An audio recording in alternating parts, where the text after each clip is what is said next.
I used to start every morning the same way, rushing out the door, skipping breakfast, and convincing myself that I'd get my life together when things finally calmed down. And I'm sure a lot of you in the audience understand that feeling. I thought growth and success only came from big moments, an acceptance letter, a job position, a leadership position. But that perfect moment, it never really came. Instead, I discovered the power of small choices. It sounds daunting, but I started making my bed every morning. Not because it would transform my life, but because it gave me control over one small corner of my world. Now, at first, it didn't really feel like much, but slowly, I began to notice a shift.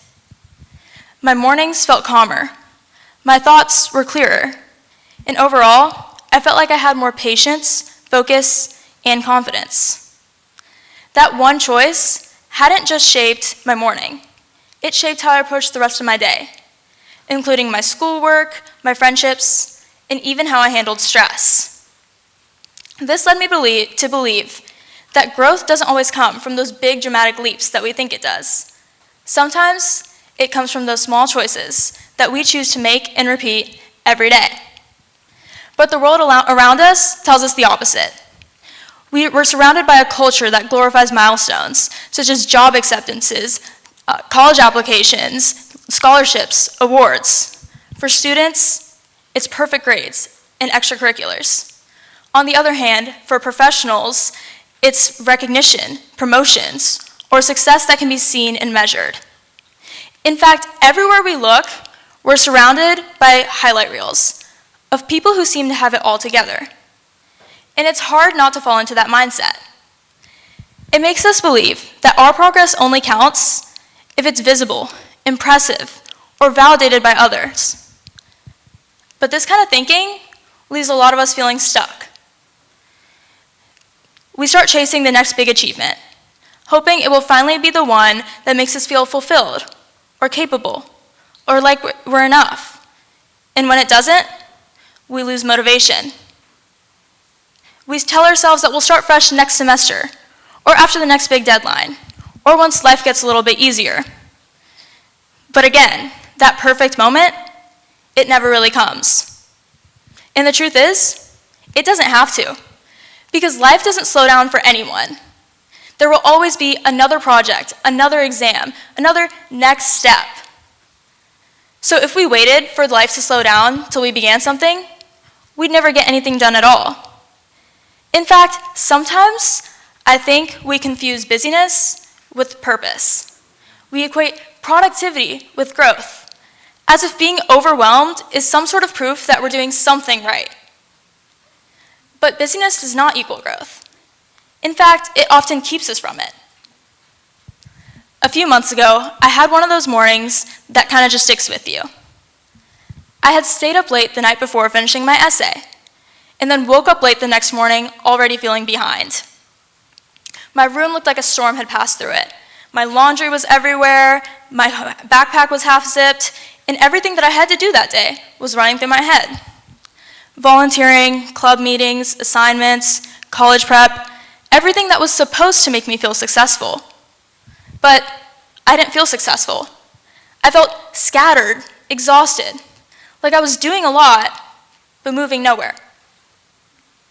That morning, I left my house without breakfast. Again, because I convinced myself that I didn't have time. Yet, on the drive to school that day, it hit me. This wasn't just the occasional bad day. This had become my normal. So the next day, I decided to change one thing. Just one. I woke up 10 minutes earlier and sat down to eat breakfast. It felt small, but it was something that I could finish, something that I could control. No music, no phone, no multitasking, just quiet. And for the first time in months, I didn't start my morning feeling behind. That one change gave me a feeling I hadn't had in a long time. Balance.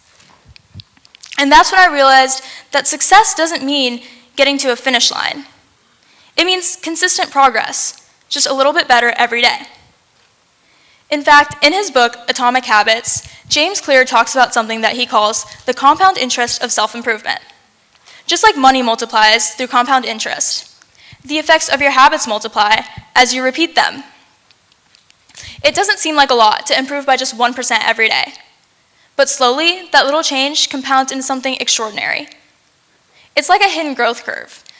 The results don't show right away, but they're happening beneath the surface. Clear also writes about something he calls the identity-based habits.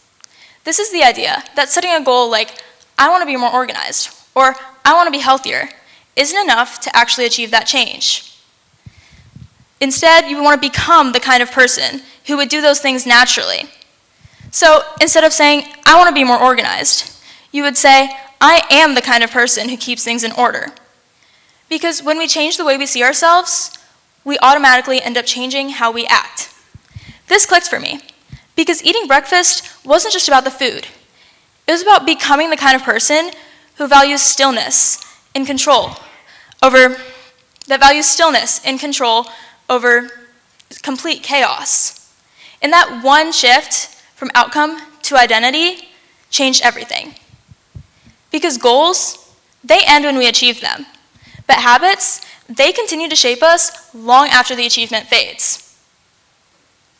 So what does this mean for us? For students, for young professionals, for anyone looking to grow in a world that never stops moving? It means that we can stop waiting for that perfect moment to start. We don't need a reset or a surge of motivation. Growth starts now, in the next small choice that we make. So think about something in your life that seems overwhelming. Maybe it's managing stress, or maybe it's being more organized. Instead of looking at the issue as a whole thing, think small. If your mornings feel rushed, set aside 5 minutes just for you, to breathe and to be still.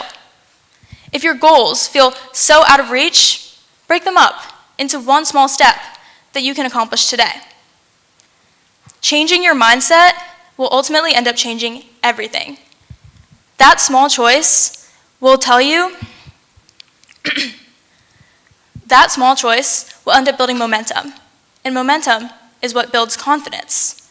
And from there, something else will change too. Your definition of success will become more personal.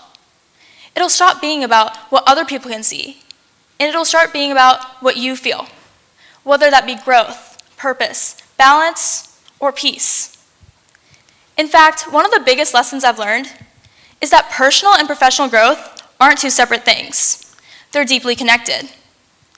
The habits that make you successful in your personal life are the same ones that strengthen you in the workplace. For example, if you have patience in your morning routine, you bring patience into your teamwork. When you create self-discipline through those small daily habits, you build the reliability that others can trust.